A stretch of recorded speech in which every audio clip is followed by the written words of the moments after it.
वो कहते हैं कि सवालों के जवाब नहीं देती आपकी सरकार बुलडोज करती है, आपकी सरकार में मुसलमानों के हक छीने जाते हैं और कह रहे हैं कि इस देश का मुसलमान डरा हुआ है क्योंकि आप वक्फ बिल लेकर आने वाले हैं। देखिए, वक्फ बिल से किसी को भी डरने की जरूरत नहीं।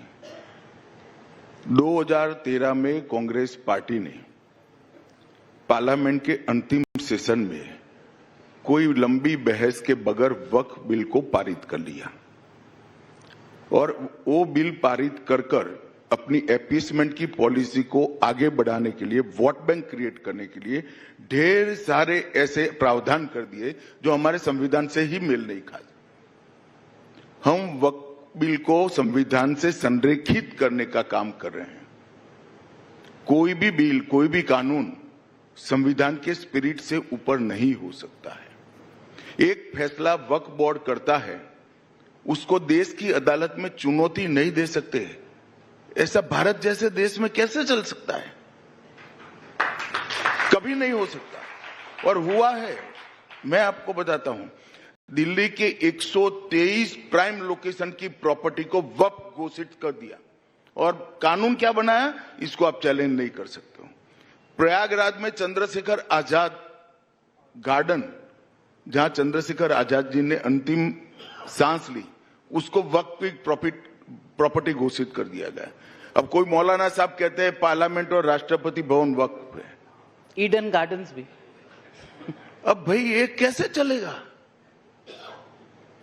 हमने इतना ही बदलाव किया है कि कोई भी निर्णय होगा, वो निर्णय कानून की अदालत में इसको चुनौती दे सकते हैं।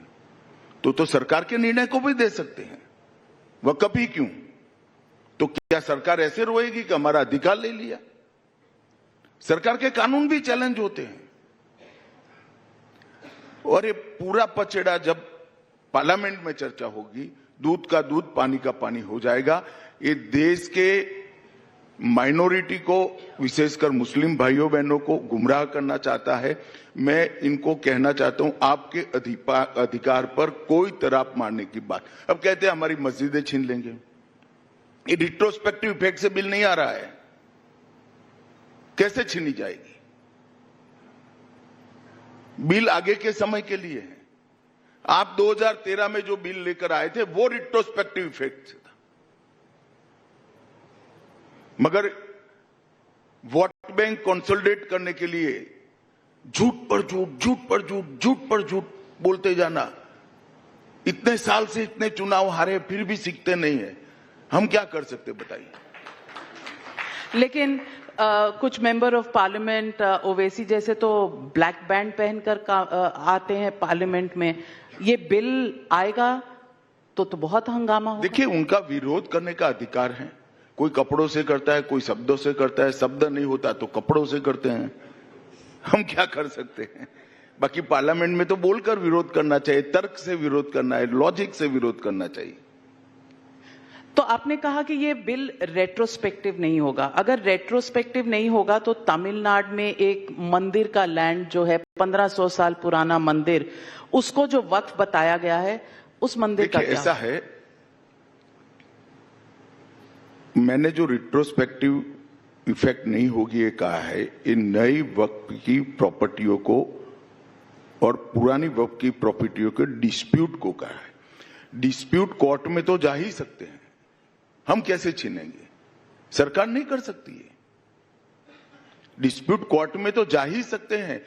किसी का भी फैसला डेमोक्रेटिक कंट्री में कानून की अदालत में न जाए, इस प्रकार का कानून नहीं होना चाहिए। तो अगले हफ्ते में, और वो कानून को भी चैलेंज कर सकते हैं। जो कानून बनता है उसको भी तो कोई कोर्ट में चैलेंज कर सकता है। ढेर सारे 370 को भी चैलेंज किया था, सीए को भी किया है।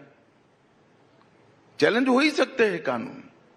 अगर वो कॉन्स्टिट्यूशन के 4 कॉर्नर में नहीं है तो कोर्ट इसका संज्ञान लेंगी। तो अगले हफ्ते वक्फ संशोधन बिल पार्लियामेंट में मूव कर देंगे? देखिए, पार्लियामेंट का टाइम टेबल मुझे मालूम नहीं है, मगर इसी सत्र में हम वक्फ संशोधन का बिल रखेंगे।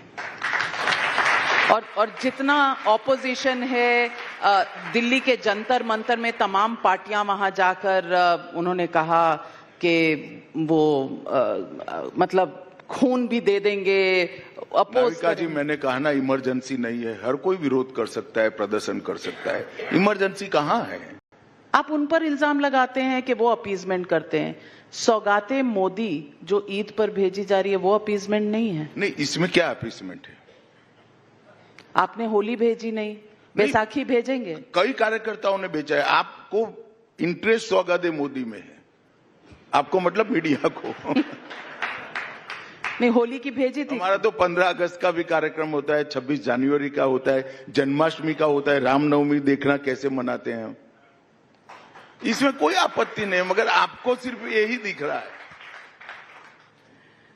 आजकल सवाल इस पर उठ रहे हैं कि पॉलिटिक्स में चुनाव आ रहे हैं, तो बिहार का चुनाव आ रहा है, वहां नीतीश जी असेंबली में कुछ ऐसी बातें कर रहे हैं, कभी नेशनल एंथम चल रहा है, चल पड़ रहे हैं, तो क्या चुनाव की ये जो गठबंधन है ये दुरुस्त है? गठबंधन दुरुस्त है।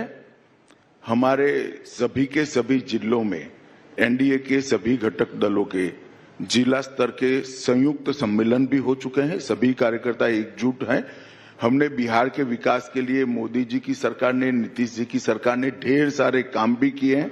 मैं बिहार लगातार जाता हूं, अभी 29 को भी जाने वाला हूं, और मुझे पूरा भरोसा है कि गत समय से भी ज्यादा बहुमत के साथ वहां पर एनडीए की सरकार बनेगी, इसमें कोई क्वेश्चन मार्क नहीं।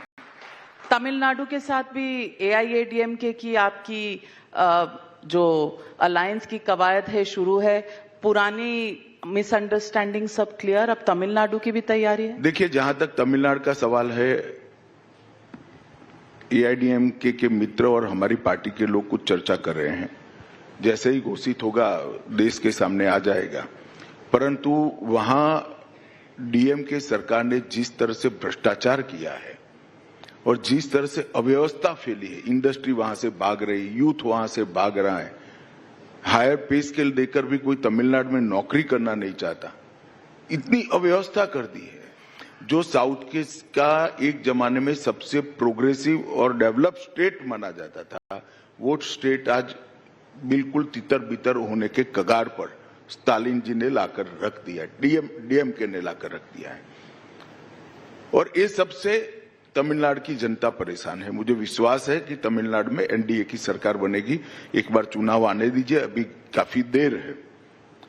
बहुत सारा जनता का संकल्प जब तमिलनाडु में जाते हैं तो दिखाई पड़ता है। मैं विगत 2-1.5 महीने में 3 दिन जाकर आया हूं, डिटेल प्रवास किया है मैंने, 4 जिलों में गया हूं। मैं बताता हूं वहां की पल्स जो है, ये डीएमके सरकार को उखाड़ फेंकने की।